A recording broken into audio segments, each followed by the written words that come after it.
Well, hi friends, Suzanne here. Welcome to another Fabricate Friday video. This video is a little different, isn't it? I am sharing my, however many this is, 13, 14, 15 months of paper pumpkin. I was asked by somebody how I store my paper pumpkins. So basically, sometimes I don't have enough time to actually go to the details. And I just sort of stuff it into a clear envelope. Stampin' Up sells these clear envelopes, and I have like little bits and bobs and everything. But today I'm going to process my paper pumpkin kit and tell you how I store them permanently. So obviously I go through all of my stamps here, and what I have used, this is my current label maker.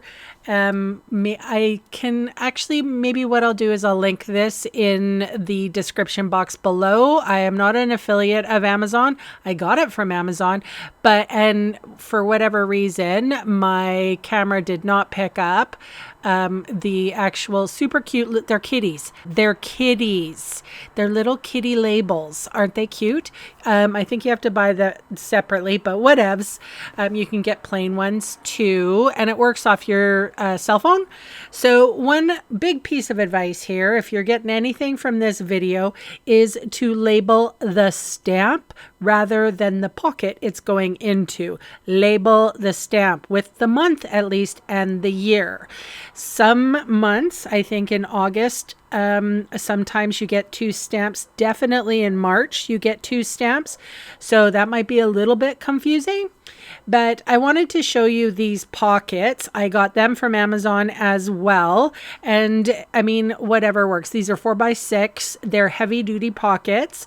They have a front and a back piece. So there's a front piece and then a back piece. And there's a plastic in between them. They're top loading, which is important. So this big pocket, I actually use for my crafting kits. I just don't have the space to just do like all paper pumpkins like this. But if you wanted to save the actual pamphlet like I do with my crafting kits, because oftentimes there's little extra bits and bobs that you want. So I put the pamphlet in the front, and then I put my stamp set in the back. And this goes into a different binder, and it's put on my bookshelf. So, and I don't have, there's no special organization there. This is just for my crafting kits. So this particular big mama, it goes from 2013 to, I'm not joking, 2013 to 2020. And I'm working out of the other binder now, but this is how it works. So a lot of times before, we weren't given this little paper that tells us what the stamps looks like, and so I just put the stamp in there. I didn't save any of the bits and bobs. I've obviously used them over the years, and I mean there's some that haven't been used at all, to be honest. I wanted an organization that I was able to, I was going to say I missed 2015. Sorry, I didn't do 2015. And look, in 2013 there was actually red rubber. I didn't do that many in 2013. Kind of a few in 2014, skipped the year in 2015, and 2016 I started doing the videos, the paper pumpkin alternative videos. So this is how I have been storing my paper pumpkins. So I will give you a little overview on the binder, and then the reason why I use it. So these are like little neon, they're sticky on that clear part, and I can easily with a marker just put the year, and I put I put them on the pages. So this I got from Staples Canada. I'm pretty sure Staples America would have, or Staples US would have the same thing.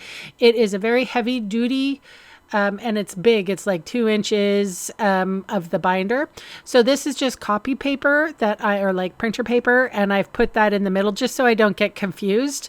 Again, I'm trying this was 2015 March 2025 March. So, and it came with 2 stamp sets. So that's the one I think we just recently did, didn't we?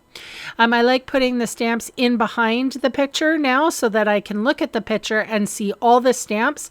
I did struggle with getting these first few months in, and it's just because that paper is just a little bit bigger. It wasn't in the past, it wasn't as wide. So anyway, they change stuff up all the time. I just ended up cutting it down. Okay, so now we're in 2024. So I will keep some bits and bobs in the last year, but normally I use them up. Anyway, and I forgot to label some of my stamps. So I left the ones that were unlabeled. I left them on the outside of the picture so that I could go back after, because I have to use my cell phone in order to, and I'm filming with the cell phone. So anyway, that's why I didn't do it. So the reason why I store them this way, I want to be able to flip through and look at all the stamps that I have. I want to be able to quickly look through and easily look through all of the stamps that I have and decide if I want to use that particular stamp or not. I want it to be easy. Oftentimes when this is squirreled away, sometimes I won't even look at my paper pumpkin if I'm going to utilize a project or utilize these stamps in a project. Sometimes I just forget about them, but they are on my bookshelf. And I mean, honestly, since I do how many? I do 3 paper pumpkins for my alternative videos. I used to do 5. I can't do that anymore. It's just too much. If the filming is too much, not creating is too much, especially in the time frame that I'm given. 3 is enough. And then I do 1 alternative for the Paper Pumpkin Creative group, and then another one, and that you can buy those. I have them on my blog for sale.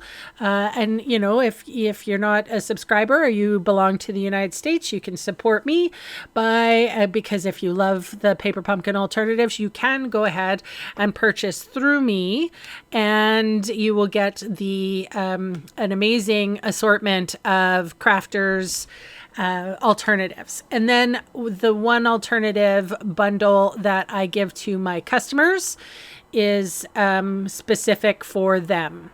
So this is that was simple, right? I whizzed through that. That's how I do it. I wanted, like I said, something simple. So here's a simple alternative. You can use these little rings and just put them on that binder yourself.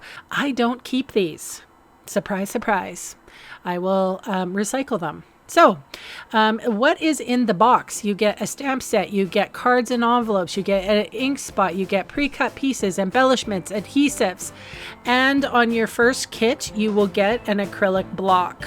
So this is the upcoming Paper Pumpkin. It's called Inked Occasions. You have to subscribe by April 10th. And if you're Canadian, I'd love for you to subscribe to me so you get those 2 tutorials, like almost 20 alternative ideas for you. I'll leave the link in the description box below.